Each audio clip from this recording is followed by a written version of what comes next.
हरिओम सभी को।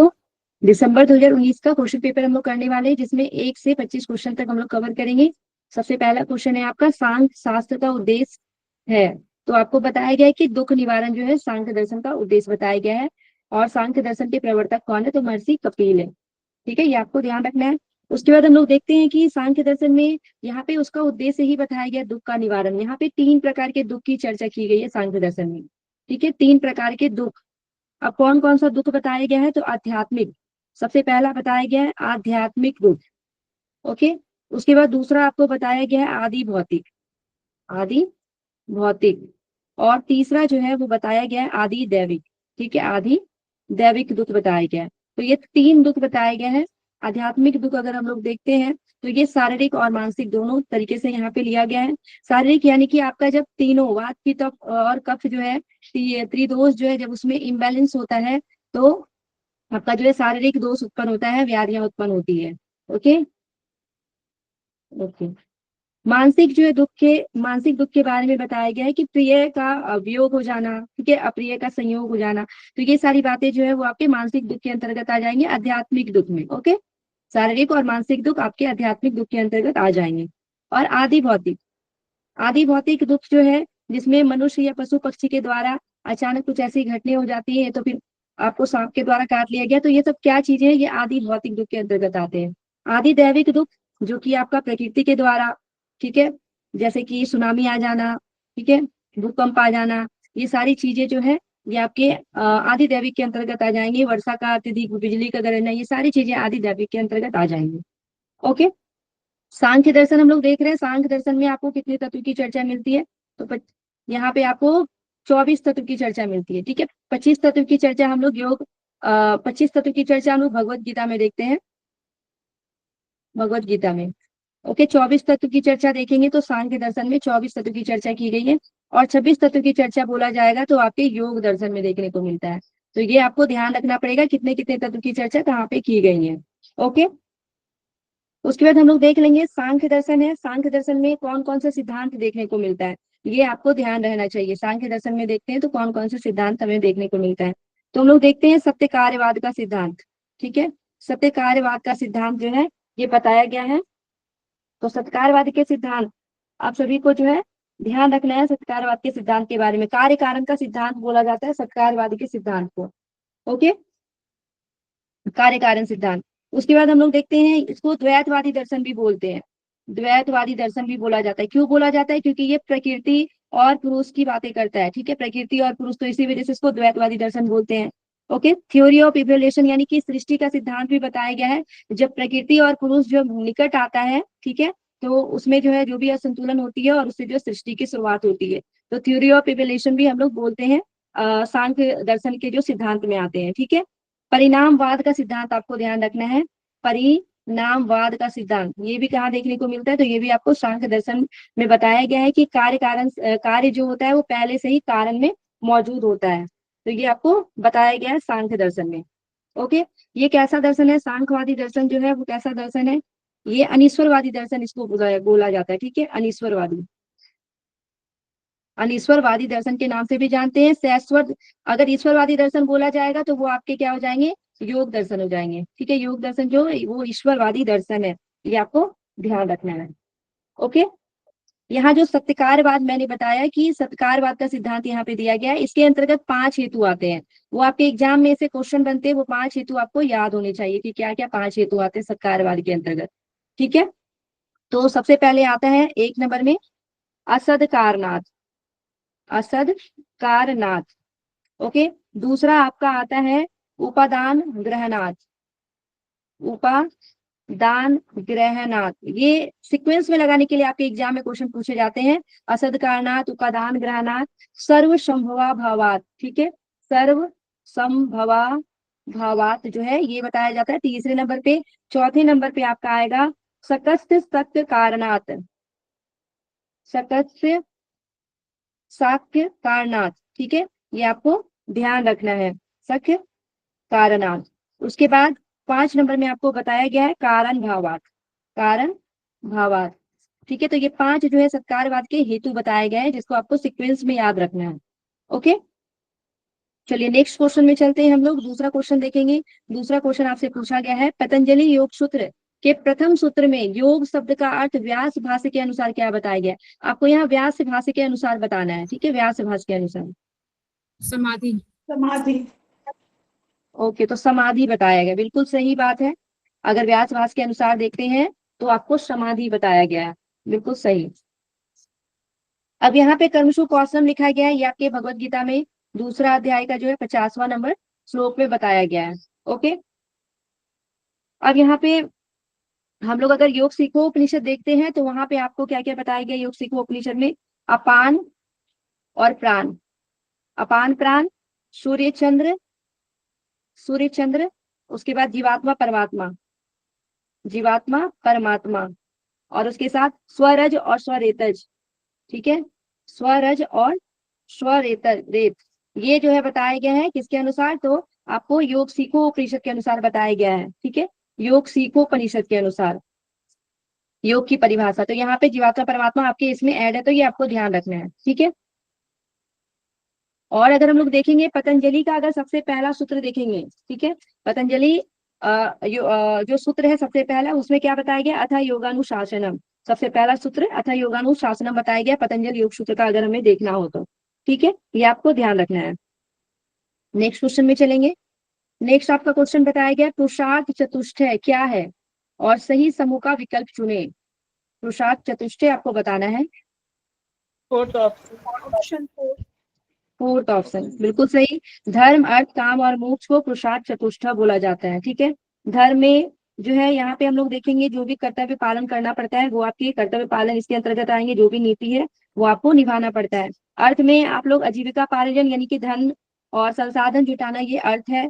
काम क्या है? तो इच्छाओं की पूर्ति काम है। और मुक्ति या आत्मज्ञान क्या है? तो ये मोक्ष बताया गया है, ये आपको ध्यान रखना है। पुरुषार्थ चतुष्टय इसको बोलते हैं। ओके, फोर्थ नंबर क्वेश्चन में चलेंगे। फोर्थ नंबर क्वेश्चन में आपसे पूछा गया है सांख्य दर्शन के संस्थापक कौन है? सांख्य दर्शन के संस्थापक कपिल मुनि। तो कपिल बिल्कुल सही है। कपिल मुनि जो है सांख्य दर्शन के संस्थापक माने जाते हैं, ये आपको ध्यान रखना है। अब हम लोग यहाँ पे देख लेंगे कि वेद व्यास, वेद व्यास महाभारत के संस्थापक माने जाते हैं, ठीक है। वेद व्यास के बारे में अगर पूछेंगे तो ये महाभारत के संस्थापक जो है माने जाते हैं। उसके बाद पतंजलि, आपके पतंजलि योग सूत्र के लिए तो जाने ही जाते हैं। उसके साथ अत्रि देखेंगे, अत्रि ऋषि की चर्चा जो है हमें बहुत ज्यादा देखने को मिलती है ऋग्वेद में, ठीक है, ऋग्वेद में सबसे अधिक बार इनका उल्लेख मिलता है ऋग्वेद में, ठीक है। 7 ऋषि में से एक माना जाता है अत्रि ऋषि को, 7 ऋषि में से एक माना जाता है अत्रि ऋषि को, ठीक है, ये भी आपको ध्यान रखना है। और अनसुईया के पति माने जाते हैं अत्रि ऋषि, ठीक है, अनसुईया के पति माने जाते हैं, सती अनसुईया जो है उनके पति माने जाते हैं, तो ये भी आपको ध्यान रखना है। ओके, अब हम लोग देखेंगे कि यहाँ पे हम लोग दर्शन के बारे में पढ़ रहे हैं, तो आपको सारी दर्शन की जो है जानकारी होनी चाहिए। कौन आस्तिक है, कौन सा नास्तिक दर्शन बताया गया है, कौन वेद को मानता है, कौन नहीं मानता है, तो ये सारी चीजें जानना है। इंडियन फिलोसफी में अगर हम लोग देखते हैं तो आपको जो है आस्तिक और नास्तिक दो भागों में बांटा गया है, आस्तिक और नास्तिक। अगर आस्तिक के अंतर्गत हम लोग देखते हैं तो जो वेद को मानते हैं वो आस्तिक दर्शन के अंतर्गत आते हैं, ठीक है, वेद को मानने वाले आस्तिक दर्शन के अंतर्गत आते हैं, जो वेद को नहीं मानते हैं वो नास्तिक दर्शन के अंतर्गत आते हैं। अगर हम लोग देखेंगे वेद को मानने वाले कौन कौन है, ठीक है, ईश्वर की बात करने वाले और ईश्वर की बात नहीं करने वाले, दोनों इसके अंतर्गत आता है, ठीक है। तो आस्तिक दर्शन में हम लोग देखते हैं सांख्य, सांख्य, न्याय और वैशेषिक, सांख्य, न्याय और वैशेषिक दर्शन। उसके बाद योग दर्शन, यहाँ पे षट दर्शन देखते हैं हम लोग आस्तिक दर्शन के अंतर्गत। उसके बाद पूर्व मीमांसा, पूर्व मीमांसा और उत्तर मीमांसा बताया गया है, ठीक है, उत्तर मीमांसा। तो ये आपके षट दर्शन जो है आस्तिक दर्शन के अंतर्गत आते हैं, 6 दर्शन आस्तिक दर्शन के अंतर्गत आते हैं, ठीक है। उसके बाद हम लोग देखेंगे नास्तिक दर्शन के अंतर्गत 3 आते हैं, बौद्ध, जैन और चारवाक, ठीक है, ये आपको ध्यान रखना है। ये आपके किसके अंतर्गत आते हैं? तो ये नास्तिक दर्शन के अंतर्गत आते हैं। अब सांख्य के प्रवर्तक कौन है? तो सांख्य के कपिल हो गए, जो आपके क्वेश्चन भी आए हुए हैं, ठीक है, सांख्य के कपिल। न्याय के जो है गौतम हो जाएंगे, न्याय के गौतम। और वैशेषिक के क्या हो जाएंगे? तो कनाद, ठीक है। उसके बाद देखेंगे योग, योग के पतंजलि है, योग के पतंजलि, और पूर्व मीमांसा के जैमिनी, पूर्व मीमांसा के जैमिनी, उत्तर मीमांसा के बादरायण। ठीक है, ये आपको ध्यान रखना है, बादरायण। ओके। अगर हम लोग बौद्ध दर्शन के प्रवर्तक देख लेते हैं तो सिद्धार्थ, सिद्धार्थ जो है गौतम आ जाएंगे यहाँ पे, गौतम। और जैन दर्शन के देखते हैं तो महावीर। ठीक है, महावीर। इसके पहले तीर्थंकर अगर देखते हैं तो वो ऋषभ देव है, ऋषभ देव वो पहले तीर्थंकर है। ठीक है, जैन दर्शन के। चारवाक के अगर हम लोग देखेंगे तो चारवाक के जो है प्रवर्तक हो जाएंगे बृहस्पति। ठीक है, बृहस्पति चारवाक के माने जाते हैं। तो ये आपको ध्यान रखना है दर्शन के बारे में। ओके, नेक्स्ट क्वेश्चन में हम लोग चलेंगे।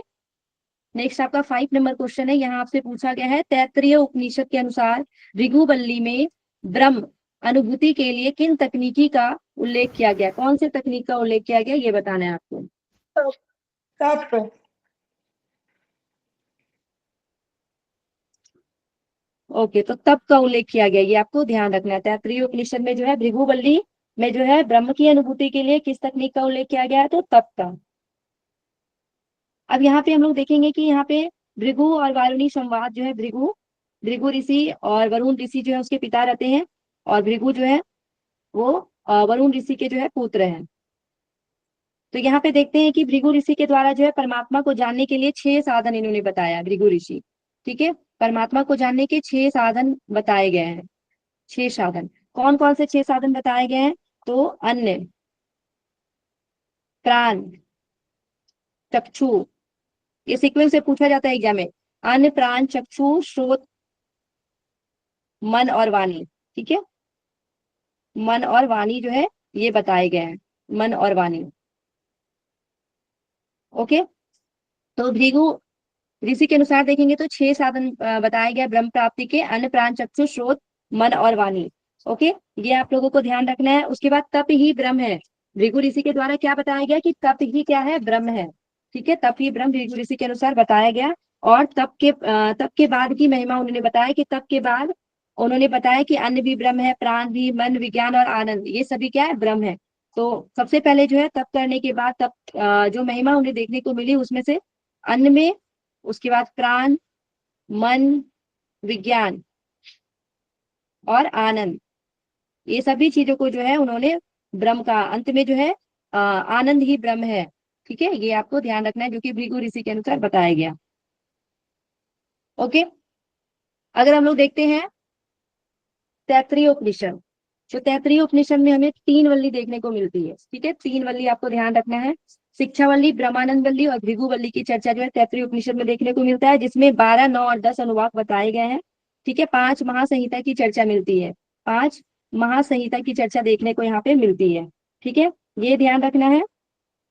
उसके साथ ही यहाँ पे पंचकोश की भी चर्चा की गई है, पंचकोश। ठीक है, पंचकोश की चर्चा की गई तैत्तिरीय उपनिषद में। तो ये सारी बातें ध्यान रखना है। और यहाँ पे हर कोष में, हर कोष की तुलना पक्षी के शरीर से की गई है। ठीक है, जो कल आपको क्लास में विस्तार से बताया भी गया था। तो नेक्स्ट हम लोग क्वेश्चन में चलेंगे। क्वेश्चन नंबर 6 है आपका, प्रश्नोपनिषद से प्रश्न पूछा गया है कि प्रश्न उपनिषद में प्राण की तुलना किससे की गई है।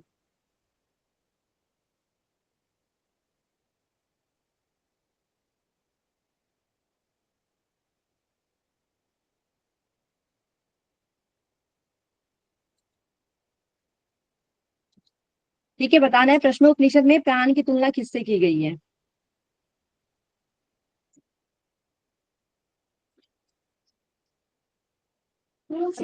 आंसर बताइएगा। फर्स्ट ऑप्शन आदित्य से है, फर्स्ट। First option, okay. तो आदित्य से की गई है, बिल्कुल सही है। हम लोग प्रश्नोपनिषद में देखते हैं कि प्राण की तुलना, प्राण और रई, ठीक है, प्राण और रई के बारे में आपको प्रश्नोपनिषद में बताया जाता है, प्राण और रई के बारे में। ठीक है, तो हम लोग यहाँ पे देखते हैं किसे प्राण बोला जाता है और किसे रई बोला जाता है। रई जो है वो जड़ है। ठीक है, प्राण को क्या बोला गया, चेतना बताया गया है। अब क्या क्या बोला गया है प्राण को और रई को, ये आपको पता होना चाहिए, क्योंकि एग्जाम में जो है अभी प्राण से तुलना किससे की गई तो पूछ लिया गया है। ठीक है, चंद्र से किसकी तुलना की गई ये भी आपको जानना है। ठीक है, तो सबसे पहले देखेंगे प्राण क्या है, तो प्राण, इसको जीवन शक्ति बोला गया है। ठीक है, ये आपकी जीवन शक्ति है। उसके बाद जो आपके रई है, रई को बताया गया है मूर्त एवं अमूर्त, दोनों चीजें इसमें आ जाते हैं। ठीक है, मूर्त और अमूर्त दोनों चीजें जो है इसमें रहती हैं। उसके बाद प्राण को सूर्य बताया गया है, और रई को क्या बताया गया, तो रई को चंद्र बताया गया है। ये भी ध्यान रखना है, प्राण को सूर्य, रई को चंद्र। प्राण को ऊर्जा बताया गया है, ठीक है। रई को पदार्थ बताया गया है। प्राण को प्रेरक शक्ति बताया गया है, प्रेरक शक्ति, प्रेरक शक्ति बताया गया प्राण को। और जबकि रई को भोगा, ठीक है, भोग्य शक्ति बताया गया है, भोग की शक्ति। उसके बाद प्राण को श्रेय बताया गया है।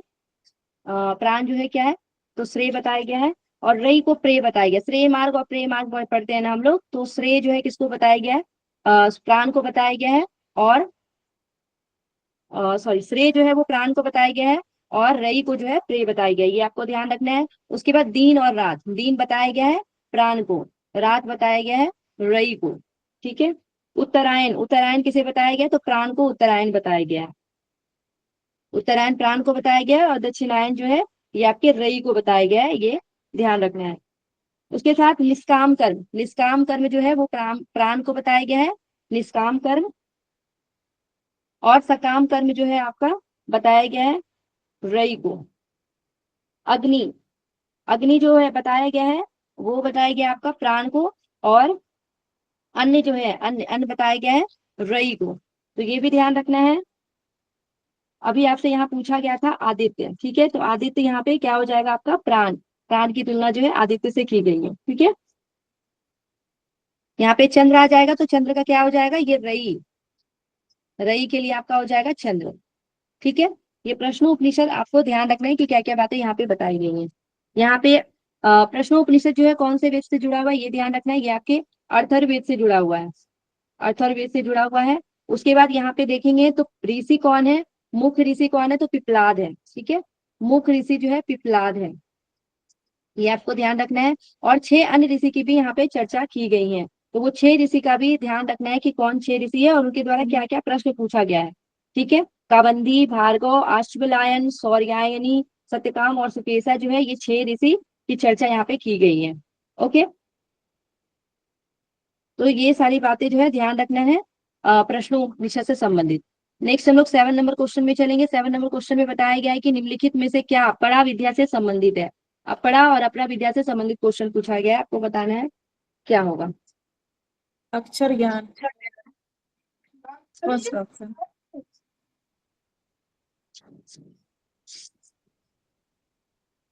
अक्षर ज्ञान, ओके, तो आंसर हो जाएगा आपका अक्षर ज्ञान, बिल्कुल सही है। पड़ा और अपरा विद्या यानी कि ब्रह्म विद्या जो है, आपको ये पहले तो देखेंगे परा विद्या की चर्चा की कहाँ गई है, तो आपको मुंडक उपनिषद में देखने को मिलता है, ठीक है। मुंडक उपनिषद में ये देखने को मिलता है। मुंडक उपनिषद में आपको जो है ब्रह्म विद्या, ब्रह्म विद्या के बारे में बताई गई है। और ब्रह्म विद्या को 2 भागों में बांटा गया है, एक है परा विद्या और एक है अपरा विद्या, ठीक है, एक है अपरा विद्या। तो ये ध्यान रखना है, परा विद्या जो है ये अक्षर यानी ओम का ज्ञान है। यहाँ पे अक्षर ओम का ज्ञान याद रखना है, क्योंकि आपसे क्वेश्चन भी पूछे गए, अक्षर ज्ञान याद रखना है। उसके बाद आपके जो अपरा विद्या, यहाँ पे 4 वेद, 6 वेदांग, ये आपको ध्यान रखना है अपरा विद्या में। उसके बाद कर्म कांड बताया गया है, कर्म कांड। उसके साथ ही रूढ़िवाद, ठीक है, रूढ़िवाद जो है आपको यहाँ पे बताया गया है। उसी तरह हम लोग देखते हैं परा विद्या, परा विद्या को और क्या बोलते हैं, तो परा विद्या को ज्ञान कांड बोला गया है, ठीक है, ज्ञान कांड। कर्म कांड अपरा विद्या को और ज्ञान कांड परा विद्या को बोलते हैं। प्रगतिवाद, ठीक है, प्रगतिवाद जो है बताया गया है किसको, तो परा विद्या को, प्रगतिवाद बताया गया परा विद्या को, ठीक है। और रूढ़िवाद किसको बताया गया है, तो अपरा विद्या को बताया गया है।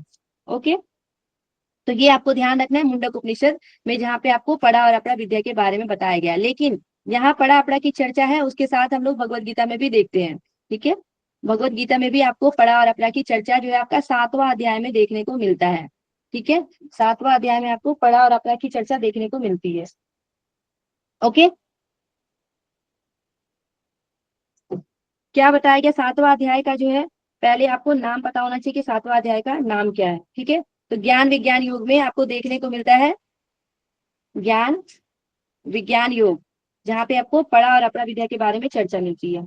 वहां पे अपरा प्रकृति और परा प्रकृति, ठीक है, परा और अपरा प्रकृति नाम से वहां वर्णन किया गया है। अपरा प्रकृति और परा प्रकृति के बारे में वहां पे बताया गया है। और अपरा प्रकृति के जो है 8 भेद बताए गए हैं, 8 भेदों वाली बोला गया है अपरा प्रकृति को, ठीक है, 8 भेदों वाली, ये भी आपको ध्यान रखना है, ठीक है। अपना प्रकृति में बताया गया पृथ्वी, जल, तेज, वायु, आकाश, मन, बुद्धि और अहंकार, ये 8 प्रकार के भेदों वाली अपरा प्रकृति है, ठीक है। और परा प्रकृति में क्या बताया गया है कि जीव रूपी, यानी कि इससे जो भिन्न है, जो हमारा 8 यहाँ पे बताया गया अपरा प्रकृति, उससे भिन्न मेरी अपरा प्रकृति जो है ये बताया गया है, जो कि जगत को धारण किए हुए है, ठीक है। ये आपका परा प्रकृति भगवत गीता में बताया गया है, ओके। मुंडक उपनिषद में स्पेशली आपको ध्यान रखना है परा विद्या और अपरा विद्या के बारे में। मुंडक उपनिषद आपके कौन से वेद से जुड़े हुए हैं, तो ये आपको ध्यान रखना है अथर्ववेद से जुड़े हुए हैं, ठीक है। अथर्ववेद से जुड़ा हुआ है आपका मुंडक उपनिषद। यहाँ पे कुल देखेंगे मंत्रों की संख्या तो 64 बताया गया है, ठीक है। 3 मुंडक है, 3 मुंडक बताए गए हैं, और 3 मुंडक में क्या बताए गए हैं, तो 2-2 खंड बताए गए, सभी मुंडक में 2-2 खंड है, ठीक है। तो ये ध्यान रखना है। यहाँ पे आपको सत्यमेव जयते जो राष्ट्रीय वाक्य जो है वो मुंडक उपनिषद से लिया गया है, जिसको बोलते हैं सत्यमेव जयते, ओके। ये आपके तीसरा मुंडक के प्रथम खंड के 6 नंबर मंत्र में इसका वर्णन मिलता है मुंडक उपनिषद का, ठीक है। राष्ट्रीय वाक्य जो सत्यमेव जयते हैं, okay.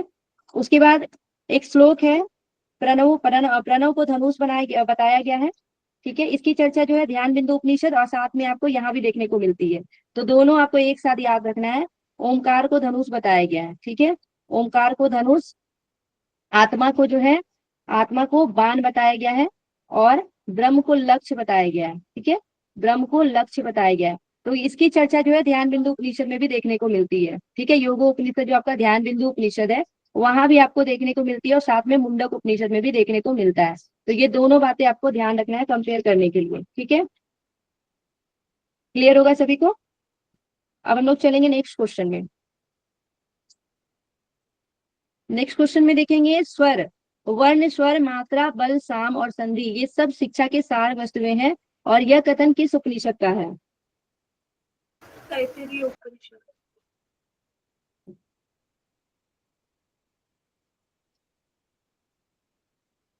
Third option. Third option, okay. तो ये आपको बताया गया तैत्तिरीय उपनिषद में, बिल्कुल सही आंसर है। शिक्षा की सार वस्तुएं जो है आपको तैत्तिरीय उपनिषद में देखने को मिलता है। तैत्तिरीय उपनिषद में हम लोग देखेंगे यहाँ पे आपको शिक्षा के सार वस्तुएं बताए गए, ठीक है। शिक्षा के सार वस्तुएं क्या क्या बताए गए, वर्ण, स्वर, मात्रा, वर्ण, स्वर, मात्रा, ठीक है, बल, शाम और संधि बताया गया है, ठीक है। साम और संधि बताया गया, तो ये आपको ध्यान रखना है कि वर्ण, स्वर, मात्रा, बल, साम और संधि जो है ये क्या बताएगी, क्या है, तो शिक्षा की सार वस्तुएं हैं, जो आपको कहाँ देखने को मिलता है, तो तैत्तिरीय उपनिषद में जो है देखने को मिलता है, ठीक है। तैत्तिरीय उपनिषद में शिक्षावल्ली, ब्रह्मानंदवल्ली और भृगुवल्ली जो है ये सारी चीजों की चर्चा मिलती है। अभी जस्ट इसके बारे में हम चर्चा कर चुके हैं, तो अभी नेक्स्ट क्वेश्चन में हम लोग चलेंगे। नेक्स्ट आपका क्वेश्चन है ऐतरेय उपनिषद किस वेद से संबंधित है, आपको ये बताना है। वेद से। Third option. तो ऋग्वेद, ठीक है। एकमात्र उपनिषद जो कि ऋग्वेद से जुड़ा हुआ है वो है ऐतरेय उपनिषद, बिल्कुल सही है, ठीक है।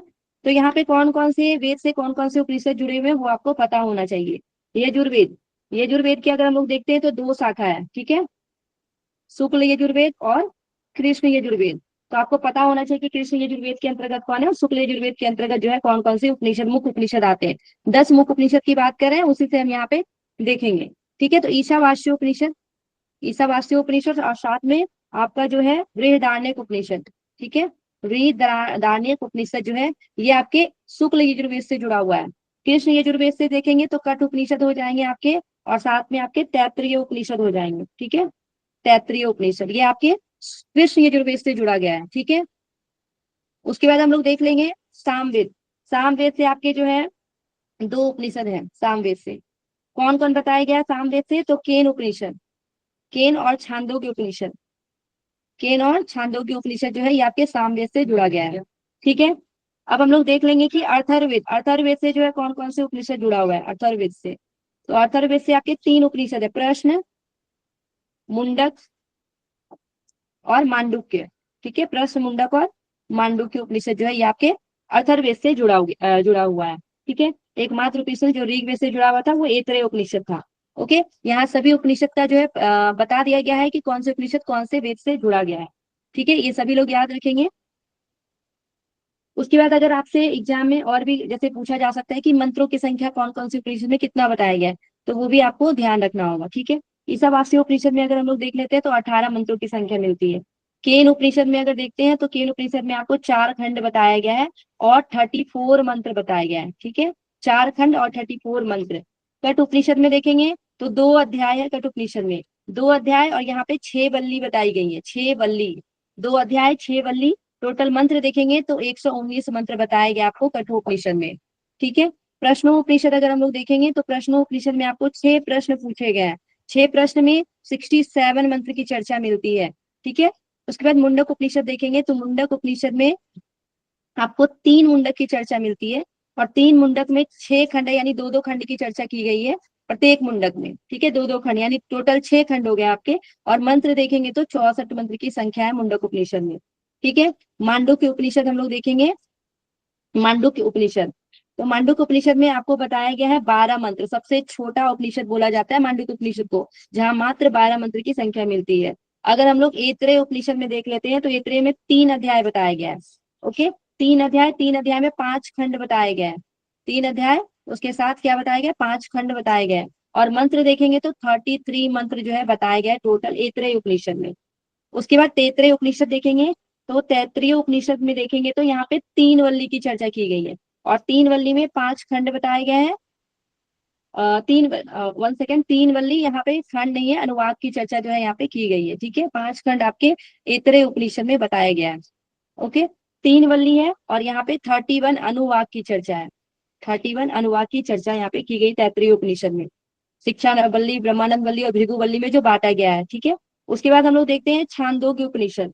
छांदोग्य, छांदोग्य उपनिषद में आपको बताया गया 8 अध्याय, 8 अध्याय बताए गए हैं। और मंत्र जो है यहाँ पे खंड भी बताए गए, 154 खंड है और मंत्रों की संख्या 621 मंत्र यहाँ पे बताए गए आपको छांदोग्य उपनिषद में।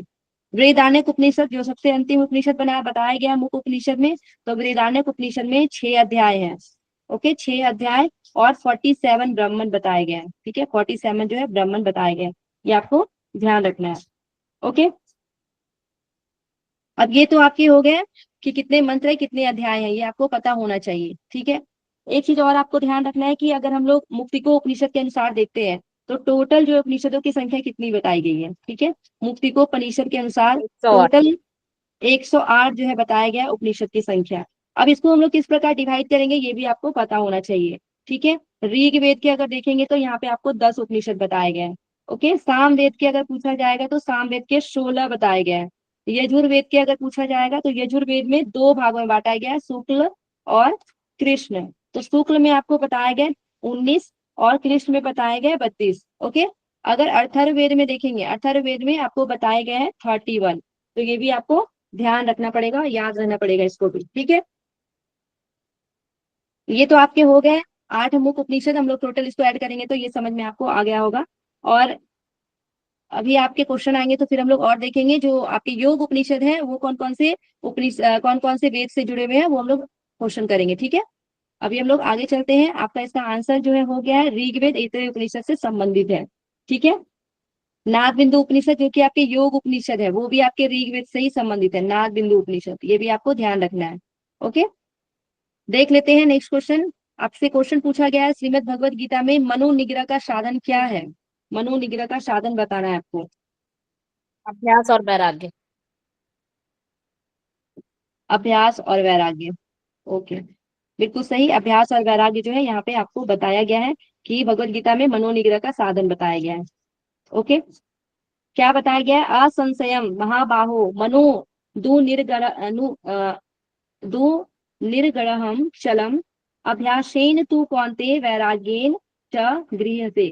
यानी कि बताया गया है कि ये मन जो है ना वो बहुत चंचल है। ठीक है, और इसको स्थिर करना क्या है, बहुत कठिन है। ठीक है, मन बहुत चंचल है और इसको स्थिर करना बहुत कठिन है, लेकिन अभ्यास और वैराग्य के द्वारा जो है इसका निग्रह किया जा सकता है। ठीक है, ये बता रहे हैं श्री कृष्ण, क्या बता रहे हैं कि मन बहुत चंचल है, इसको स्थिर करना बहुत कठिन है, और लेकिन अभ्यास और वैराग्य के द्वारा इसको जो है कंट्रोल किया जा सकता है, इसका निग्रह किया जा सकता है।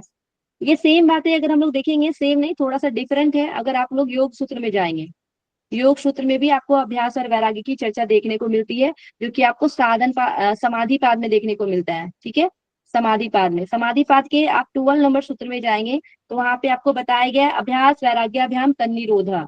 ठीक है, अभ्यास वैराग्याभ्याम तन्निरोधा, वहां पे क्या बताया गया है, चित्त वृत्ति का निरोध किससे होता है, अभ्यास और वैराग्य से होता है। अब देखिए यहाँ डिफरेंस क्या है, चित्त की वृत्ति का यहाँ पे निरोध किससे हो रहा है, तो अभ्यास और वैराग्य से हो रहा है। ठीक है, और हम लोग मन, ठीक है, मन पे कंट्रोल करने के लिए क्या कर रहे हैं, तो अभ्यास और वैराग्य का अभ्यास भगवत गीता में कर रहे हैं। ठीक है, तो ये दोनों बातें डिफरेंट है, लेकिन आपको दोनों के लिए अभ्यास और वैराग्य की चर्चा की गई है, इसलिए आपको दोनों चीजें ध्यान रखनी है। ओके, क्लियर होगा सभी को। अब ये जो भगवत गीता है, भगवत गीता के कौन से जो अध्याय में इसकी चर्चा की गई है, तो ये भी आपको ध्यान रखना है, आत्म संयम योग। ठीक है, आत्म संयम योग में इसकी चर्चा की गई है। श्लोक नंबर ये आत्म संयम योग आपका 6वां अध्याय है और इसका 35 नंबर श्लोक में इसकी चर्चा की गई है, तो ये भी आपको ध्यान रखना है। ओके, नेक्स्ट क्वेश्चन में चलेंगे, आपका 11 नंबर क्वेश्चन। यहाँ पे आपको योग वशिष्ठ से क्वेश्चन पूछा गया है कि योग वशिष्ठ के अनुसार शास्त्रों का अध्ययन मनतः और सत्पुरुषों का संग एवं वैराग्य ज्ञान की कौन सी भूमिका है, आपको भूमिका से संबंधित यहाँ पे बताना है। विचारना, थर्ड ऑप्शन विचारना। विचारना, बिल्कुल सही, विचारना जो है यहाँ पे आपको बताया गया है। हम लोग ज्ञान भूमि के अंतर्गत जो पढ़ते हैं सप्त साधन, तो उसमें विचारना के अंतर्गत जो है उसके बारे में यहाँ पे डिफाइन किया गया है कि शास्त्रों का अध्ययन, मनता, सत्पुरुषों का संग और वैराग्य ज्ञान जो है ये विचारना के अंतर्गत आती है। ठीक है, ज्ञान की जो सप्त भूमिका है वो हम लोग देखेंगे कि कौन कौन से है, तो आपको पता होगा शुभेच्छा, ठीक है, शुभेच्छा, विचारना, दूसरे नंबर पे आपका आता है विचारना, शुभेच्छा, विचारना, तनुमानसा, तनु मानसा, शुभेच्छा, विचारना, तनु मानसा, सत्वापत्ति, सत्वापत्ति, उसके बाद असंशक्ति, असंशक्ति, शुभेच्छा, विचारना, तनु मानसा, सत्वापत्ति, असंशक्ति और प्रदात भावना, और क्या बताया गया, प्रदात भावना। ठीक है, प्रदात भावना, और लास्ट में तूर्यगा बताया गया है।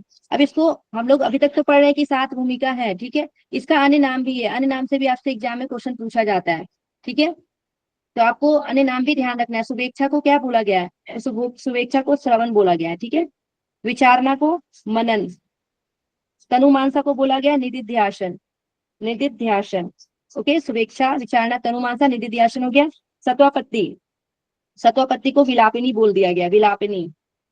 ठीक है, उसके बाद हम लोग देखेंगे असंशक्ति को ब्रह्मविद बोला गया है, ब्रह्मविद, ये भी आपको ध्यान रखना है। उसके बाद प्रदात भावना को बोला गया आनंद रूप, आनंद रूपा।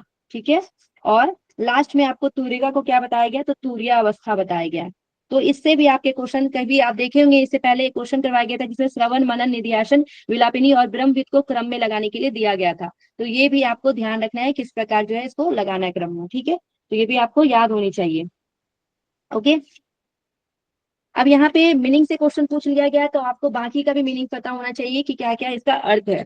ठीक है, अगर हम लोग शुभेच्छा का देखते हैं तो यहाँ पे शुभेच्छा का मतलब क्या है, वैराग्य पूर्वक मोक्ष की इच्छा होना। ठीक है, वैराग्य पूर्वक मोक्ष की इच्छा, ये आपके शुभेच्छा है। ठीक है, शुभ इच्छा है। विचारणा, विचारणा में बताया गया है वैराग्य के अभ्यास पूर्वक सदाचार में प्रवृत्त होना, वैराग्य का यहाँ पे अभ्यास हो जाएगा, और वैराग्य के अभ्यास के बाद यहाँ क्या बताया गया है कि उसके अभ्यास होने से सदाचार में प्रवृत्त होना। ठीक है, सदाचार में प्रवृत्त होना, ये आपको विचारणा बताया गया। तनुवांसा में क्या बताया गया, विषय भोगों में अनासक्त होकर जो है विचरण करना, संचार में जो है विचरण करना, ये आपको बताया गया तनुमानसा के बारे में। ओके, सत्वापत्ति यानी कि इसको सत्य स्वरूप बोलते हैं, आत्मा का शुद्ध और परमात्मा में तद्रूप हो जाना। ठीक है, आत्मा का शुद्धि और परमात्मा में तद्रूप हो जाना, ये आपको सत्वापत्ति बताया गया। असंशक्ति में देखते हैं तो यहाँ पे असंशक्ति जो है चित्त के संस्कारों से असंग हो जाना। ठीक है, और अंतःकरण का समाधि में आरूढ़ हो जाना, ये आपको सत्वापत्ति बताया गया है। असंशक्ति में, असंशक्ति भी अभी जस्ट बताई। उसके बाद प्रदात भावना अगर हम लोग देखेंगे तो यहाँ पे बताया गया है कि साधक के अंतःकरण में संसार के पदार्थ का अभाव हो जाना। ठीक है, पदार्थ भावना तो अभाव हो जाना, यहाँ पे बताया गया संसार के पदार्थों का अभाव। तुरेगा में बताया गया आत्मभाव में स्वाभाविक निष्ठा होना, तुरेगा, आत्मभाव का स्वाभाविक निष्ठा होना जो है तुरेगा है। तो ये आपको ध्यान रखना है। ठीक है, योग वशिष्ठ को महारामायण बोला जाता है, ये भी आपको ध्यान रखना है। 32 श्लोकों की संख्या है, ये ध्यान रखना है। यहाँ पे भी आपको अष्टांग योग की चर्चा मिलती है। ठीक है, नेक्स्ट क्वेश्चन, नेक्स्ट क्वेश्चन में चलेंगे। ये भी आपका क्वेश्चन क्या है, तो योग वशिष्ठ से ही पूछा गया है। योग वशिष्ठ के अनुसार मुक्ति के 4 द्वारपाल कौन से हैं ये आपको बताना है, 12 नंबर क्वेश्चन का आंसर देना है। मुक्ति के 4 द्वारपाल के बारे में बताना है। Third option number third third option. Third, okay. सम विचार, संतोष और साधु संग, ये जो है मुक्ति के 4 द्वारपाल बताए गए हैं। बिल्कुल सही है। ये आपको कहाँ पे देखने को मिलता है, कौन से प्रकरण में, तो मुमुक्षु प्रकरण में देखने को मिलता है। ठीक है, मुमुक्षु प्रकरण में ये बताया गया है, मुमुक्षु व्यवहार प्रकरण में। हम लोग देखते हैं ना कि कौन कौन से प्रकरण यहाँ पे बताए गए हैं। तो 6 प्रकरण आपको बताए गए योग वशिष्ठ में, वो भी आपको ध्यान रखना है। वैराग्य, वैराग्य प्रकरण, मुमुक्षु प्रकरण, वैराग मुमुक्षु उत्पत्ति, स्थिति, स्थिति प्रकरण, उसके बाद उपशम प्रकरण, और उपशम के बाद बताया गया निर्वाण प्रकरण। ठीक है, निर्वाण प्रकरण। तो ये जो है 6 प्रकरण आपको, 6 अध्याय जो है बताया गया है योग वशिष्ठ में। ओके, और ये चौथा सबसे बड़ा धर्म ग्रंथ है योग वशिष्ठ जो है, ये चौथा सबसे बड़ा धर्म ग्रंथ है, ये आपको ध्यान रखना है। उसके बाद अगर हम लोग देखेंगे तो यहाँ पे ज्ञान योग, कर्मयोग और अष्टांग योग की चर्चा की गई है। ठीक है, ज्ञान योग, कर्म योग और अष्टांग योग की चर्चा यहाँ पे देखने को मिलती है। ठीक है, योग वशिष्ठ में।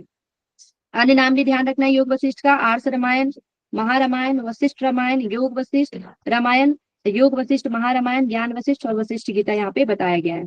और यहाँ पे भी चित्त के विलय के 2 प्रकार बताए गए, जैसे कि हम लोग योग कुंडल उपनिषद में देखते हैं ना, वासना और प्राणचित की चंचलता के 2 कारण।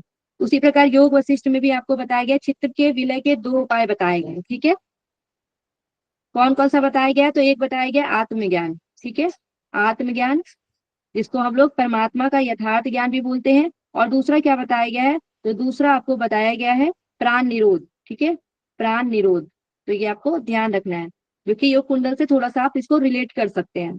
ओके, योग के 5 विघ्न यहाँ पे बताए गए योग वशिष्ठ में। योग के 5 विघ्न, कौन कौन से योग में 5 विघ्न है, इच्छा, क्रिया, सॉरी इच्छा, क्रोध, क्रोध ध्यान रखना है, लोभ, इच्छा, क्रोध, लोभ, भय और निद्रा, ये जो है बताए गए आपको योग में विघ्न है। ओके, तो ये आपको यहाँ पे ध्यान रखना है। उसके बाद आदि व्याधि की चर्चा अगर पूछा जाएगा कहाँ देखने को मिलता है, तो आदि व्याधि की चर्चा जो है आपको योग वशिष्ठ में ही देखने को मिलता है, ये आपको ध्यान रखना है। ओके, आगे चलते हैं हम लोग, नेक्स्ट क्वेश्चन में चलेंगे।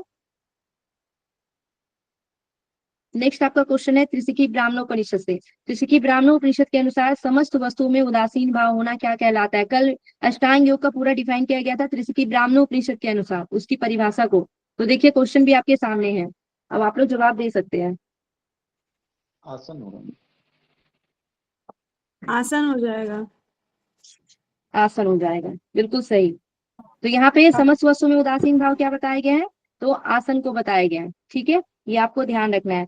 यम से संबंधित भी क्वेश्चन पूछा गया था। ठीक है, यम देहेंद्र येसु वैराग्यम, इसको बोला जाता है शरीर एवं इंद्रियों के प्रति वैराग। ठीक है, शरीर एवं इंद्रियों के प्रति वैराग्य जो है क्या है, तो यम बताया गया है। नियम, नियम क्या बताया गया है, तो नियम में परमात्मा के प्रति अनुरक्ति। ठीक है, परमात्मा में अनुरक्ति, परमात्मा में अनुरक्ति आपको ध्यान रखना है, नियम बताया गया है। आसन की परिभाषा दे दिया गया, समस्त वस्तुओं में उदासीन भाव ही उत्तम आसन है, ये बताया गया आसन के बारे में। ठीक है, यम नियम आसन हो गया। प्राणायाम के बारे में पूछा जाएगा, तो प्राणायाम आपको ध्यान रखना है। इस जगत के मिथ्या स्वरूप को भली भांति समझ लेना। ठीक है, भली भांति समझ लेना मिथ्या स्वरूप को, ये बताया गया है प्राणायाम है। ठीक है, यम नियम आसन प्राणायाम। प्रत्याहार के बारे में क्या बताया गया है, तो प्रत्याहार के बारे में आपको ध्यान रखना है चित्त का अंतर्मुखी भाव। ठीक है, चित्त का अंतर्मुखी भाव यहाँ पे बताया गया है, अंतर्मुखी भाव, ये आपका प्रत्याहार है। ओके, उसके बाद धारणा, धारणा में क्या बताया गया, तो धारणा में बताया गया चित्त का निश्चली भाव। चित्त का निश्चली भाव जो है, निश्चल भाव, ये आपको बताया गया है धारणा के बारे में। ध्यान के बारे में देख लेंगे, तो ध्यान के बारे में आपको बताया गया है मैं चिन्ह मात्र स्वरूप को यही चिंतन करना। ठीक है, चिन्ह मात्र स्वरूप आपको यहाँ पे ध्यान रखना है, चिन्ह मात्र स्वरूप, ये ध्यान बताया गया है। और समाधि अगर हम लोग देखेंगे, समाधि, तो समाधि आपको ध्यान रखना है कि आपका पुनः जो है पूर्ण रूपेण विस्मरण हो जाना समाधि है। ठीक है, ध्यान में पूर्ण रूपेण क्या हो जाना, विस्मरण हो जाना ही समाधि है।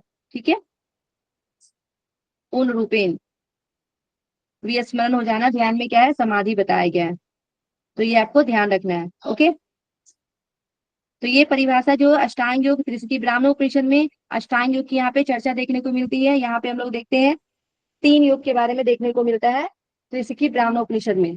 कल बताई थी मैं इसके बारे में, ठीक है। कर्मयोग, ज्ञान योग और अष्टांग योग की यहाँ पे चर्चा मिलती है।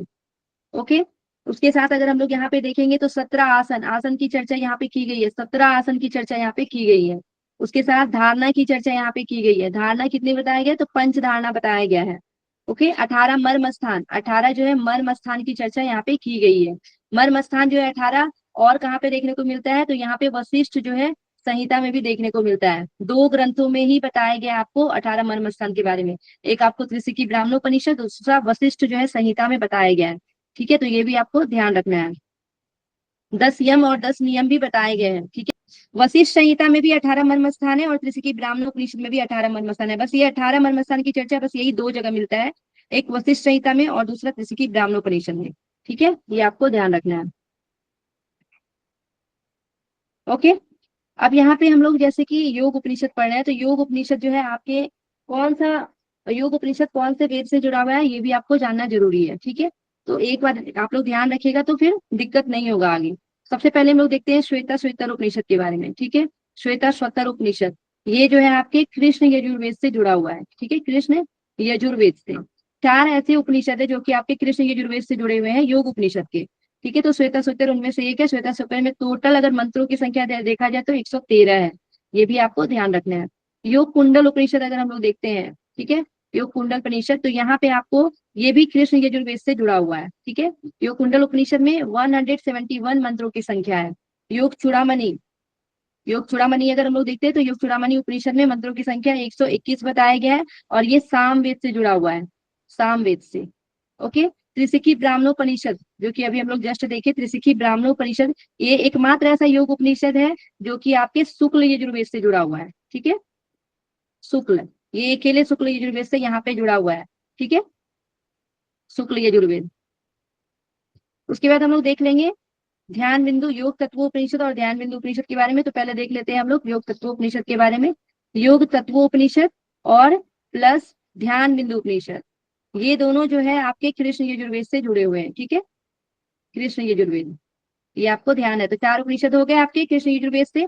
श्वेता श्वेतर हो गया, योग कुंडल हो गया, योग तत्व और ध्यान बिंदु उपनिषद हो गया, ठीक है। त्रिशिखी में हम लोग मंत्रों की संख्या कितना देखे, तो 174। यहाँ पे 174 को इस रूप में डिवाइड किया गया है, यहाँ क्या 9 जो है ब्राह्मण बताए गए हैं, ठीक है, 9 ब्राह्मण यहाँ पे बताए गए हैं और 165 जो है आदित्य बताए गए हैं, ठीक है।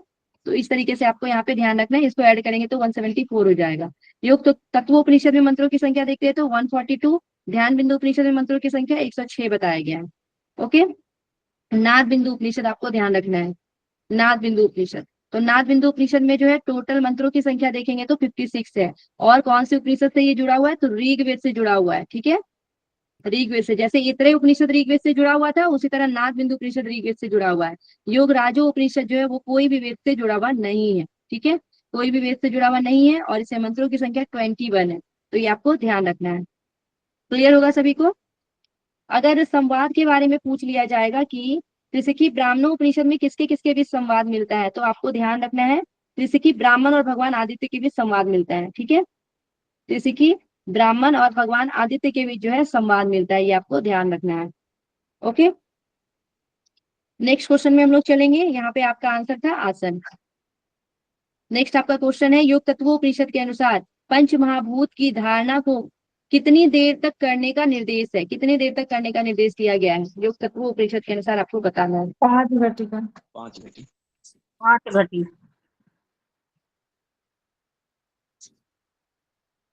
कितना घटी, 5 घटी, ऑप्शन 5 हो घटी। जाएगा थर्ड ऑप्शन। ओके, 5 घटी, ठीक है, 5 घटी बताया गया है। एक घटी जो है कितना बराबर होता है, एक घटी 24 मिनट के बराबर होता है, ठीक है। यहाँ पे 5 घटी पूछा गया है तो 5 को 24 से मल्टीप्लाई करेंगे तो 120 मिनट होगा, ठीक है, और 120 मिनट यानी कि 2 घंटा। तो घंटे में कभी क्वेश्चन पूछा जाएगा तो 2 घंटा याद रखिएगा, ठीक है। यहाँ घटी में पूछा गया तो 5 घटी आपको ध्यान रखना है। ओके, अब योग तत्वोपनिषद है और यहाँ पे आपसे धारणा से संबंधित प्रश्न पूछ लिए गए हैं। यहाँ आपको पंच धारणा बताया गया है, ठीक है, पंच धारणा आपको यहाँ पे ध्यान रखना है कि उसका रंग क्या बताया गया, स्थान क्या है, देवता क्या है और इसकी आकृति क्या है, क्योंकि इससे संबंधित प्रश्न जो आपसे पूछे जाएंगे, ठीक है। तो सबसे पहले हम लोग देख लेंगे पृथ्वी, पंचधारणा में पृथ्वी पर धारणा करने की बात की गई है। जल, पृथ्वी, जल, अग्नि, वायु और आकाश। ठीक है, पृथ्वी, जल, अग्नि, वायु और आकाश। यहाँ पे अगर स्थान देख लेंगे तो स्थान में आपको बताया गया है पैर से जानू। ठीक है, पैर से जानू यानी कि घुटना। उसके बाद आपको बताया गया है, कलर चेंज कर लेते हैं, पैर से जानू बताया गया है। उसके बाद आपको बताया गया है जानू से गुदा। ठीक है, जानू से गुदा। और फिर गुदा से आपको याद रखना है हृदय, गुदा से हृदय। वायु से उसके बाद गुदा से हृदय, और फिर हृदय से आपको बताया गया है भूमध्य और आकाश। उसके बाद भूमध्य से बताया गया है आकाश का भूमध्य से आपको बताया गया है मूर्धा। ठीक है, तो ये आपको ध्यान रखना है। पैर से जानू, जानू से गुदा, गुदा से हृदय, और फिर हृदय से जो है बताया गया भूमध्य, और भूमध्य से बताया गया मूर्धा, यहाँ तक। उसके बाद यहाँ पे बीज मंत्र अगर पूछा जाएगा तो यहाँ पे लवर यह हो जाएगा लम, वम, ठीक है, रम, यम और हम बताया गया है। ये आपके बीज मंत्र बताया गया। अगर रंग आपसे पूछ लिया जाएगा तो आपको रंग भी ध्यान रखना है, किसके लिए कौन सा रंग बताया गया है। ठीक है, इसमें भी डिफरेंस रहता है अगर त्रिशिकी से तुलना करेंगे तो। यहाँ पे देखते हैं तो पीला बताया गया है, पृथ्वी का पीला बताया गया है। उसके बाद शुक्ल बताया गया है यानी कि सफेद जल का बताया गया है। फिर रक्त बताया गया है किसका, तो अग्नि का बताया गया रक्त। कृष्ण बताया गया वायु का, और यहाँ पे ध्रुम जो है वो बताया गया है, तो ये आपके आकाश का बता दिया गया है। ठीक है, अगर यहाँ पे देखेंगे हम लोग की आकृति के बारे में तो यहाँ पे चार कोण बताया गया। ठीक है, चार कोण, चार कोण। उसके बाद जो है जल में अगर देखेंगे तो यहाँ पे अर्ध चंद्राकार बताया गया, अर्ध चंद्राकार। और अगर अग्नि में देखेंगे तो यहाँ पे त्रिकोण बताया गया, तीन कोण। और अगर वायु में देखते हैं तो वायु में आपके षड कोण बताया गया, षड कोण। ठीक है, वायु में षड कोण बताया गया है। और अंतिम में देखते हैं तो व्योम बताया गया, व्योम। ठीक है, तो ये आपको ध्यान रखना है। यहाँ पे देवता से संबंधित क्वेश्चन पूछे जाते हैं। ठीक है, देवता, तो देवता में आपको ध्यान रखना है चतुर्भुज, चतुर्मुख, ब्रह्मा। ठीक है, सबसे पहले क्या हो जाएंगे, तो ब्रह्मा हो जाएंगे। पृथ्वी के देवता कौन है, तो ब्रह्मा है। ठीक है, उसके बाद विष्णु, और फिर विष्णु के बाद रुद्र, और फिर रुद्र के बाद आपको ध्यान रखना है ईश्वर, और फिर सदाशिव। ठीक है, सदाशिव। अब यहाँ पे विष्णु की जगह पे आपको नारायण भी ध्यान रखना है। कल जब क्वेश्चन आया हुआ था तो उसमें नारायण लिखा हुआ था। ठीक है, तो नारायण आपको यहाँ पे ध्यान रखना है। तो पूरा नाम इसका ध्यान रखना है, चतुर्भुज चतुर्मुख ब्रह्मा। दूसरे में चतुर्भुज विष्णु, फिर त्रिनेत्रधारी रुद्र बताया गया है, फिर विश्वोत्तर मुख सर्वज्ञ ईश्वर बताया गया है। ठीक है, उसके बाद सदाशिव बताया गया। तो ये अच्छे से आपको नाम पता होना चाहिए। ठीक है, पृथ्वी पर अगर देखेंगे लाभ क्या बताया गया, क्या फल बताया गया, तो पृथ्वी पर जो है पृथ्वी तत्व पर विजय हो जाएगा। पृथ्वी में धारणा करेंगे तो, जल में धारणा करेंगे तो जल तत्व पर विजय, और सभी पाप जो है हट जाएंगे। और अग्नि पर करेंगे तो क्या होगा, अग्नि तत्व पर विजय हो जाएगा। वायु पर धारणा करेंगे तो वायु तत्व पर विजय और आकाश गमन हो जाएगा। ठीक है, और अगर हम लोग आकाश तत्व पर विजय करेंगे, आकाश तत्व पे धारणा करते हैं तो आकाश गमन की शक्ति आ जाती है और अत्यंत सुख की प्राप्ति होती है। ठीक है, तो ये योग तत्वोपनिषद में आपको ध्यान रखना है। योग तत्वोपनिषद जो है आपके कृष्ण यजुर्वेद से जुड़ा गया है। ठीक है, कृष्ण यजुर्वेद से जुड़ा हुआ है। उसके बाद यहाँ भी आपको संवाद देखने को मिलता है, जैसे त्रिशिखी ब्राह्मण और त्रिशिखी ऋषि और आदित्य के भी संवाद देखे थे त्रिशिखी ब्राह्मण उपनिषद में। उसी प्रकार जब हम लोग योग तत्वोपनिषद में आते हैं तो यहाँ पे आपको पितामह ब्रह्मा, ठीक है, पितामह ब्रह्मा, ब्रह्म और भगवान विष्णु के बीच संवाद मिलता है। ठीक है, भगवान विष्णु के बीच। तो कौन कौन से उपनिषद में संवाद बताया गया ये भी आपको ध्यान रखना होगा। पर ब्रह्म, पितामह ब्रह्म और विष्णु के बीच संवाद योग तत्वोपनिषद में देखने को मिलता है।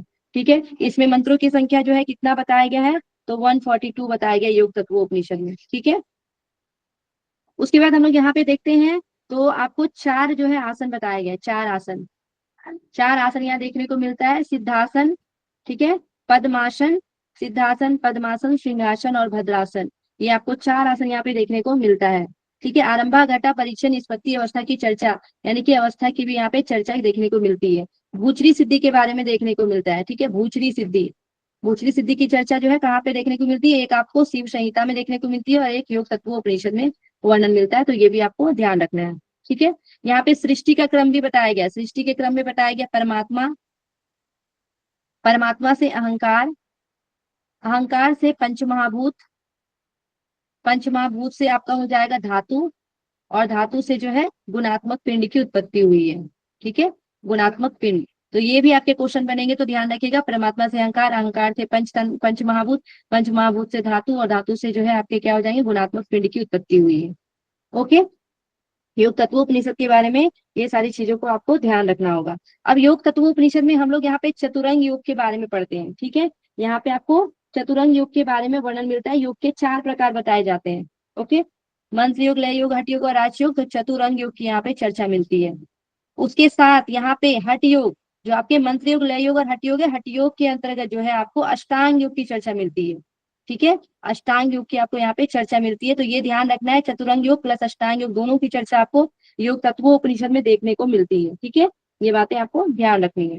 ठीक है, और ये चतुरंग योग की चर्चा आपको योग राजों में भी देखने को मिलता है। उपनिषद में देखेंगे तो योग राजों में और योग तत्वोपनिषद दोनों में देखने को मिलता है। ठीक है, योग राजोपनिषद में और योग तत्वोपनिषद में।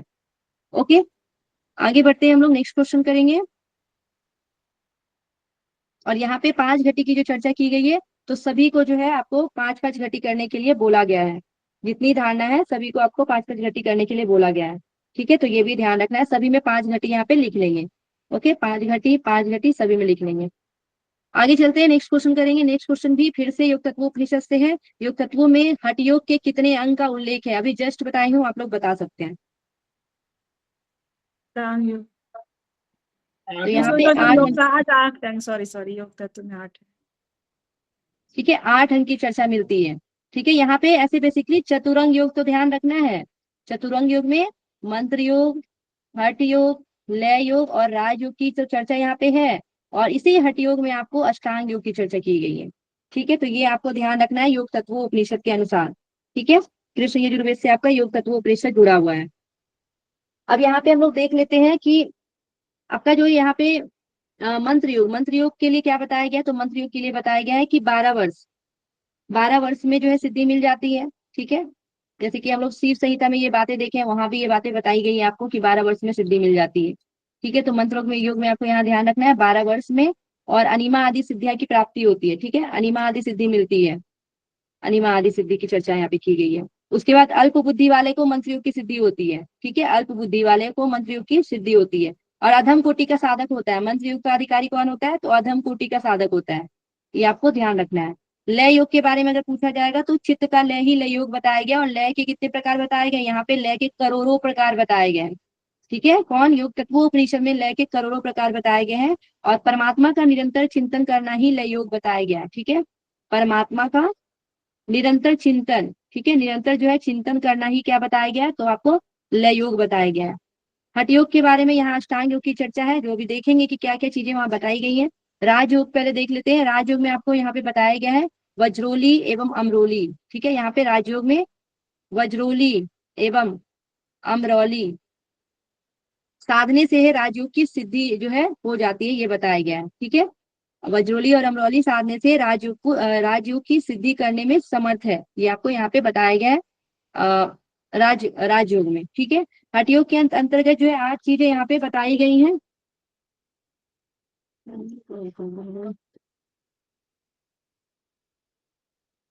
ठीक है, तो यम में यहाँ पे आपको बताया गया, अष्टांग योग में सबसे पहले यम बताया गया। यम में आपको क्या बताया गया? लाघवाहार बताया गया है। ठीक है, लाघवाहार यहाँ बताया गया, यानी मीताहार बताया गया, मीताहार। नियम में अगर देखेंगे तो नियम में मुख्य किसको बताया गया है? तो अहिंसा को बताया गया है। नियम में मुख्य क्या है? अहिंसा बताया गया है। उसके बाद आपको आसन बताया गया है। तो आसन में आपको 4 आसन बता दिए गए हैं। ठीक है, सिप सिप सिप ठीक है, सिप सिप सिप और भद्र बताया गया, यानी सिद्धासन, भद्रासन, सिंहासन, भद्रासन बताया गया। सिद्धासन, पद्मासन, सिंहासन, भद्रासन। प्राणायाम, प्रत्याहार, धारणा, ये सारी चीजों के बारे में कुछ लिखा नहीं है, लेकिन ध्यान के बारे में लिखा है। ठीक है, ध्यान के बारे में लिखा है भ्रिकुटी। भ्रिकुटी के मध्य जो है श्री हरि का ध्यान, त्रिकुटी के मध्य श्री हरि का ध्यान करने के लिए बोला गया है। उसके बाद समाधि, समाधि में क्या बताया गया है? तो समाधि में बताया गया है साम्यावस्था। ठीक है, साम्यावस्था बताया गया समाधि के लिए। तो ये आपको जो है ध्यान रखना है योग तत्वोपनिषद में। ओके, योग तत्वोपनिषद में और जो है कुछ महत्वपूर्ण बातें जो कि आपको ध्यान रखनी है, वो आपका ये है कि यहाँ पे 4 अवस्था की चर्चा की गई है। ठीक है, 4 अवस्था, आरंभा, घटा, परिचय और निष्पत्ति अवस्था की चर्चा की गई है। लेकिन आरंभा का यहाँ वर्णन नहीं किया गया है, घटावस्था का वर्णन किया गया है। घटावस्था में क्या लिखा गया है? प्रत्याहार से घटावस्था की प्राप्ति होती है, ये आपको ध्यान रखना है। प्रत्याहार से घटावस्था की प्राप्ति बताया गया है। ठीक है, ये इंपॉर्टेंट है एग्जाम के लिए। उसके बाद परिचय अवस्था की चर्चा यहाँ पे की गई है। ठीक है, परिचय अवस्था, परिचय अवस्था में क्या बोला गया है? तो केवल कुंभक से परिचय अवस्था की सिद्धि बताया गया है, ठीक है। सॉरी, केवल कुंभक नहीं होगा, यहाँ पे कुंडलिनी होगा, ठीक है। कुंडलिनी, कुंडलिनी जागरण से परिचय अवस्था की सिद्धि होती है, कुंडलिनी जागरण से, ठीक है। तो परिचय अवस्था में आपको ध्यान रखना है कि कुंडलिनी जागरण से परिचय अवस्था की सिद्धि होती है, और प्रत्याहार से जो है आपको घटावस्था की प्राप्ति होती है, ये आपको बताया गया है। जबकि आरंभावस्था और निष्पत्ति अवस्था का कोई वर्णन नहीं किया गया है फिर। ओके, क्लियर है, यहाँ तक सभी को क्लियर होगा। आगे चलते हैं नेक्स्ट क्वेश्चन में। नेक्स्ट आपका क्वेश्चन है, नाद बिंदु उपनिषद के अनुसार नाद श्रवण का अभ्यास किस मुद्रा, किस आसन और मुद्रा में करना चाहिए। ये कल मैं बताई थी इसके बारे में आप लोगों को। Third option. सेकंड, आसन और वैष्णवी सिद्धासन और मुद्रा, वैष्णवी मुद्रा। थर्ड बिल्कुल सही, ऑप्शन। थर्ड ऑप्शन हो जाएगा। तो सिद्धासन और वैष्णवी मुद्रा में जो है आपको बताया गया है, ये आपको ध्यान रखना है। यहाँ पे जो है आपको एक आसन बताया गया है और एक मुद्रा की चर्चा की गई है नाद बिंदु उपनिषद में। ओके, तो ये आपका यहाँ पे आंसर हो जाएगा। उसके बाद हम लोग यहाँ पे देख लेंगे, नेक्स्ट क्वेश्चन चलते हैं। नेक्स्ट क्वेश्चन भी आपका नाद बिंदु उपनिषद से ही पूछा गया। नाद बिंदु उपनिषद के अनुसार ओमकार को जानने का यौगिक तकनीक क्या बताया गया है, ये आपको बताना है। प्राणायाम हो जाएगा। प्राणायाम, प्राणायाम नहीं होगा, धारणा बताया गया है, ठीक है। ये ध्यान रखिएगा, कंफ्यूजन बहुत होता है इसमें। तो ओमकार को जानने का यौगिक तकनीक क्या बताया गया है, धारणा बताया गया है नाद बिंदु उपनिषद में। ओके, नाद बिंदु उपनिषद आपके ऋग्वेद से जुड़े हुए हैं, ऋग्वेद से जुड़ा हुआ है नाद बिंदु उपनिषद।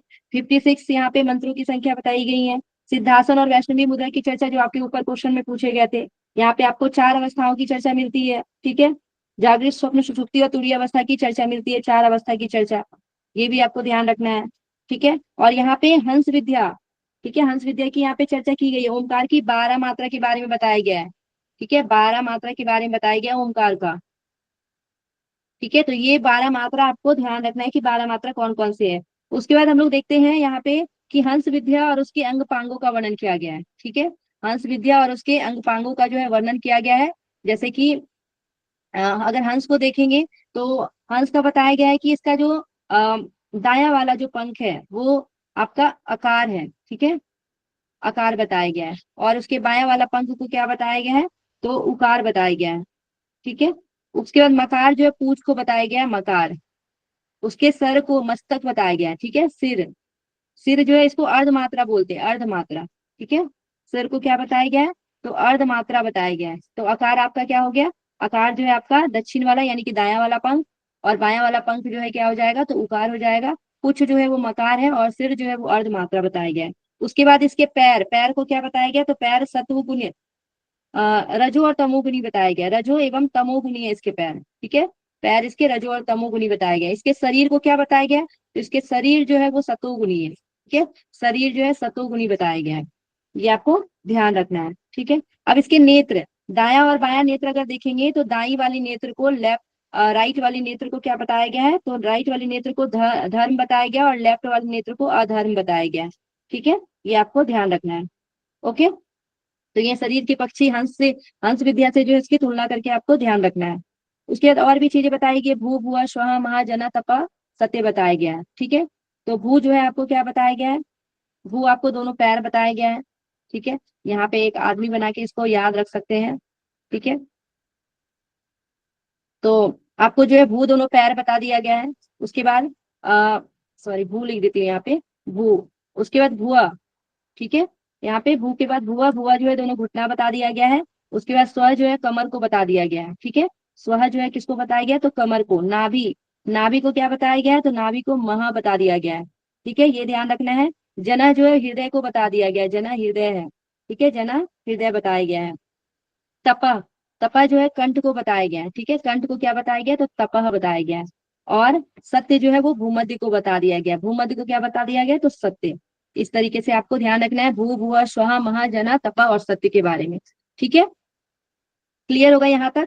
और 12 मात्रा का नाम आपको ध्यान रखना है, भूषणी, विद्युत मात्रा, पतंगिनी, वायुवेगिनी, नामधेय, इंद्रिय, वैष्णवी, शंकरी, महती, धृति, नारी और ब्राह्मी, ठीक है, ये आपको नाद बिंदु उपनिषद के अनुसार 12 मात्रा जो है बताया गया है। ठीक है, यहाँ आपसे क्वेश्चन पूछा गया था ओंकार को जानने का यौगिक तकनीक क्या है, तो आपको धारणा ध्यान रखना है। ओंकार को जानने की यौगिक तकनीक क्या है, तो धारणा बताया गया है। क्लियर होगा सभी को। नेक्स्ट क्वेश्चन में चलते हैं हम लोग। नेक्स्ट आपका क्वेश्चन है, पतंजलि महर्षि पतंजलि के अनुसार भोग और अपवर्ग का संपादन करना किसका प्रयोजन बताया गया है, ये बताना है आपको।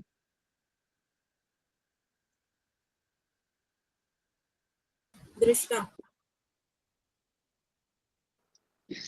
दृश्य हो जाएगा। क्या होगा आंसर? दृश्य होगा, दृश्य। प्रकृति दिखलाती है ना। ओके, ठीक है, तो दृश्य का प्रयोजन बताया गया भोग और अपवर्ग। ठीक है, यहाँ पे एक सूत्र है जो कि आपके साधन पाद में दिया गया है। साधन पाद में दृश्य की चर्चा मिलती है। साधन पाद का अगर हम लोग देखेंगे तो 18 नंबर का जो है आपका सूत्र है, दूसरा अध्याय का 18 नंबर का, उसमें बताया गया है प्रकाश क्रिया स्थिति शीलम भूतेन्द्रियात्मकम भोगा अपवर्गार्थम दृश्यम। ठीक है, तो वहां पे आपको क्या बताया गया है, प्रकाश क्रिया और स्थिति, ये दोनों ये तीनों क्या है, तो ये स्वभाव है। ठीक है, प्रकाश क्रिया और स्थिति। ठीक है, ये आपके क्या बताए गए, तो ये आपके स्वभाव बताए गए। स्वरूप, स्वरूप क्या क्या बताए गए, तो स्वरूप बताए गए हैं भूत और इंद्रिय। ठीक है, भूत और इंद्रिय जो है इसके स्वरूप बताए गए हैं दृश्य के।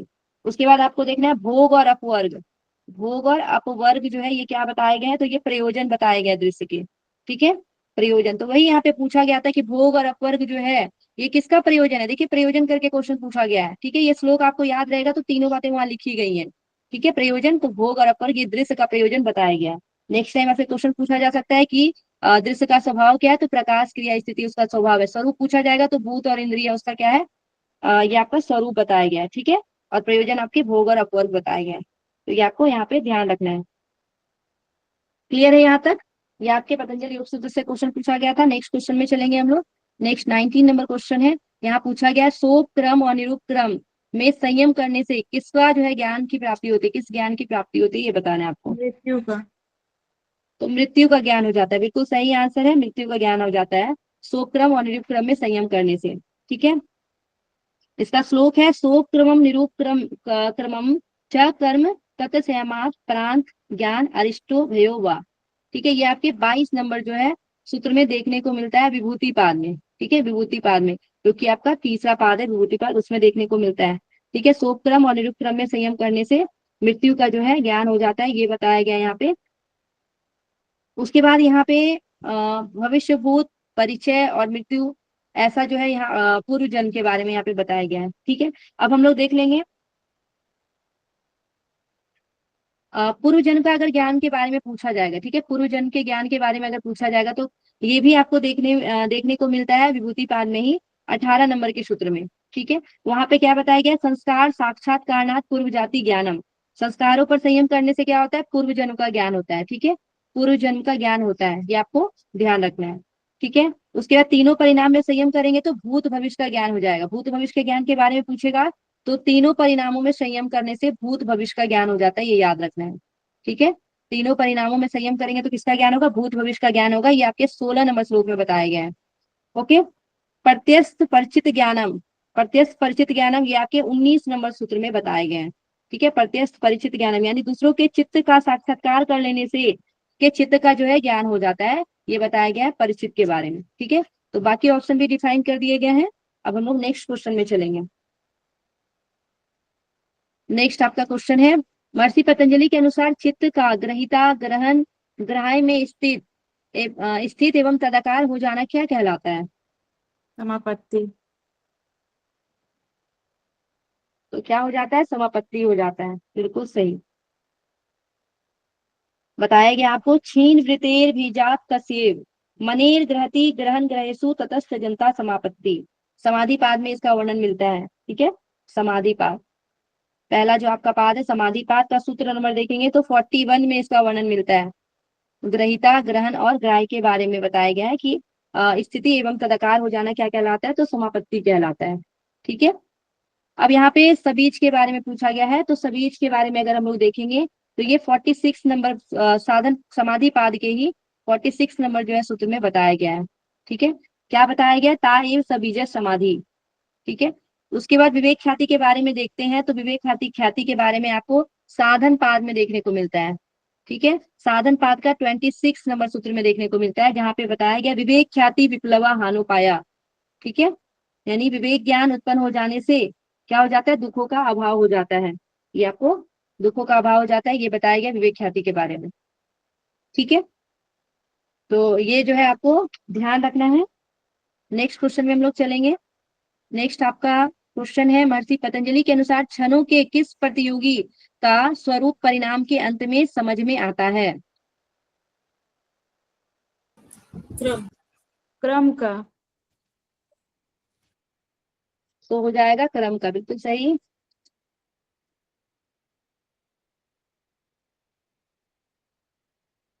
ट्वेंटी 21 नंबर क्वेश्चन देखते हैं। 25 नंबर क्वेश्चन करना है तो और 10 मिनट में लगेगा, हो जाएगा उसको। ठीक है, तो यहाँ पे क्या हो जाएगा, क्रम। क्षण प्रतियोगी परिणाम परिणाम प्रांत निग्रह क्रमा, ये जो आपको बताया गया है विभूति पाद में बताया गया है, इसके बारे में 33 नंबर सूत्र में बताया गया है। तीसरा जो विभूति पाद है उसके 33 नंबर सूत्र में बताया गया है कि क्षण और उसके क्रम में संयम करने से विवेक ज्ञान होता है। ठीक है, महर्षि पतंजलि के अनुसार क्षणों के किस प्रतियोगी का स्वरूप परिणाम के अंत में समझ में आता है? तो यहाँ पे आपका हो जाएगा क्रम। ठीक है, क्षण और उसके क्रम में संयम करने से विवेक ज्ञान उत्पन्न होता है, ये यहाँ पे बताया गया है। ठीक है, अब हम लोग देखेंगे आत्मभाव के बारे में, यहाँ पे बताया गया है दृश्य के बारे में। अगर हान और दृश्य है और आत्मभाव है, ओके ठीक है। अगर अगर हान के बारे में आपसे पूछा जाएगा, हान की परिभाषा के बारे में पूछा जाएगा, तो ये जो है कहाँ देखने को मिलता है, तो आपको 25 नंबर में देखने को मिलेगा, दूसरा अध्याय का 25 नंबर में। वहां पे आपको बताया गया है तदभावा संयोगो भावो हानम तदृश्य कैवल्यम। ठीक है, अविद्या के अभाव होने से संयोग का अभाव हो जाता है, यानी वही क्या है, हान है, ये आपको बताया गया है। ठीक है, उसके बाद आत्मभाव भावना निवृत्ति के बारे में अगर देखेंगे तो ये हमको देखने को मिलता है 25वां सूत्र नंबर, और अध्याय देखेंगे, अगर पाद देखेंगे तो 4वां पाद में, केवल पाद में देखने को मिलता है। ठीक है, केवल पाद में क्या बताया गया, विशेष दर्शन आत्मभाव भावना विनिवृत्ति।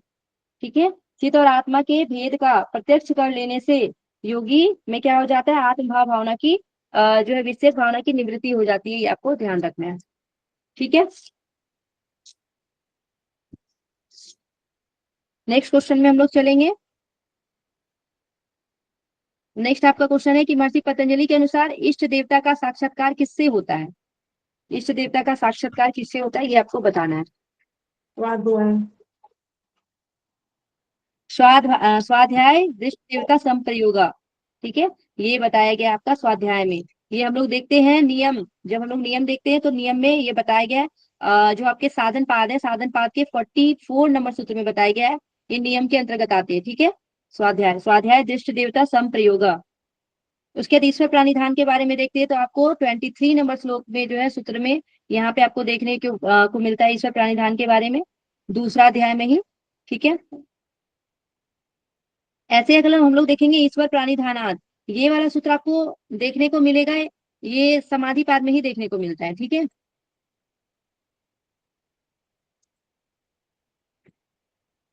अगर ईश्वर प्राणिधान, ईश्वर के बारे में अगर देखेंगे चर्चा, तो वो आपको समाधि पाद में जो है देखने को मिलता है। समाधि पाद में कितने से कितने नंबर सूत्र में इसके बारे में बताया गया, तो वो आपको याद रखना है, 23 से लेके 29 नंबर सूत्र तक ईश्वर के बारे में वर्णन मिलता है। ठीक है, ईश्वर के बारे में।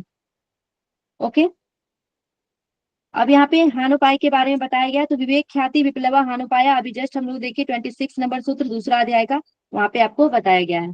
उसके बाद देख लेते हैं तदेवार्थ मात्र निर्भाषम स्वरूप शून्यमीव समाधि। ठीक है, ये समाधि के बारे में बताया गया है, ये तीसरा अध्याय का तीसरा नंबर सूत्र है, यानी कि आपका विभूति पाद का तीसरा जो है सूत्र है, उसमें बताया गया समाधि के बारे में, समाधि की परिभाषा यहाँ पे दी गई है। ठीक है, नेक्स्ट क्वेश्चन में चलेंगे, 23 नंबर क्वेश्चन, तजत संस्कार अन्य संस्कार प्रतिबंधी, ये जो है पतंजल योग सूत्र का सही संदर्भ सुनिए, किससे दिया गया है ये बताइए, कौन से सूत्र में दिया गया है? समाधि पाठ के। समाधि पाद में। ठीक है, आपको पता है कि समाधि पाद में, तब तो सही हो गया। अगर सब में समाधि लिखा रहता तो फिर दिक्कत आता है, इसी वजह से सूत्र संख्या के साथ साथ उसके पाद को भी ध्यान रखना जरूरी है। ठीक है, तजत संस्कार अन संस्कार प्रति निबंधनी, ये आपको बताया गया है, सूत्र 50 नंबर के सूत्र में बताया गया है। ठीक है, उसके बाद यहाँ पे विभूति पाद का 51 नंबर अगर देखेंगे विभूति पाद में, तो यहाँ पे बताया गया स्थानुपनि मंत्रने संगस्य करना संगस्य क्षमा कर्णम पुनरिष्ट प्रसंगात। ठीक है, ये आपके 51 नंबर जो है विभूति पाद के सूत्र में बताया गया है। उसके बाद आपसे पूछा गया है कैवल्य पाद का 29 नंबर जो है सूत्र, वो बताया गया है प्रसंख्या ने अपि कुशिद सर्वथा विवेक ख्याते धर्मेदा समाधि। तो ये धर्मेद समाधि के बारे में यहाँ पे आपको बताया गया है। ठीक है, और अगर हम लोग देख लेंगे साधन पद के 50 नंबर में, तो यहाँ पे प्राणायाम की जो है प्रकार बताया गया है। ठीक है, बाह्य अभ्यंतर स्तंभ वृत्ति देश काल संख्या भी परिदिष्टो दीर्घ सूक्ष्म। ठीक है, तो यहाँ पे बताया गया है प्राणायाम के बारे में। क्लियर होगा यहाँ तक सभी को। नेक्स्ट हम लोग चलेंगे 24 नंबर क्वेश्चन में। यहाँ फिर से आपको पतंजल योग सूत्र से जो है प्रश्न पूछा गया है कि पतंजल योग सूत्र के अनुसार प्रकृति के गुणों से सर्वथा तृष्णा का अभाव हो जाना क्या कहलाता है। पर वैराग और अपर वैराग के बारे में आपको बहुत बार चर्चा हो चुकी है, तो आपको ये पता होना चाहिए। ठीक है, प्रकृति के गुणों से तृष्णा का अभाव क्या हो जाता है, तो पर वैराग कहलाता है। ठीक है, पर वैराग आपको ध्यान रखना है। सूत्र संख्या क्या है, तो सूत्र संख्या 16 में बताया गया, पहला अध्याय में, यानी कि साधन पाद में बताया गया है। ठीक है, तत्परम पुरुष ख्यातेर गुण व तृष्णयम, तीनों गुणों से तृष्णा का अभाव हो जाना ही क्या है, पर वैराग्य बताया गया है। ठीक है, अपर वैराग और वसीकार वैराग दोनों, अपर वैराग को ही वसीकार वैराग बोलते हैं। ये आपको 15 नंबर सूत्र संख्या में देखने को मिलेगा, पहला ही आपको अध्याय में। ठीक है, दृष्टानुश्रविक वितृष्ण से वसीकार संज्ञा वैराग्यम बताया गया है। ठीक है, दृष्टा देखे और सुने हुए विषयों से तृष्णा का भाव हो जाना ही क्या है, तो अपर वैराग आपको यहाँ पे बताया गया है, वो ध्यान रखना है। अंतिम क्वेश्चन में चलेंगे। नेक्स्ट जो आपका क्वेश्चन है वो शिव संहिता से संबंधित क्वेश्चन है, 25 नंबर क्वेश्चन। शिव संहिता में स्तोकम स्तोक मने कथा प्रक्रिया में भोजन का विधान किस अध्याय में वर्णित है, ये आपको बताना है।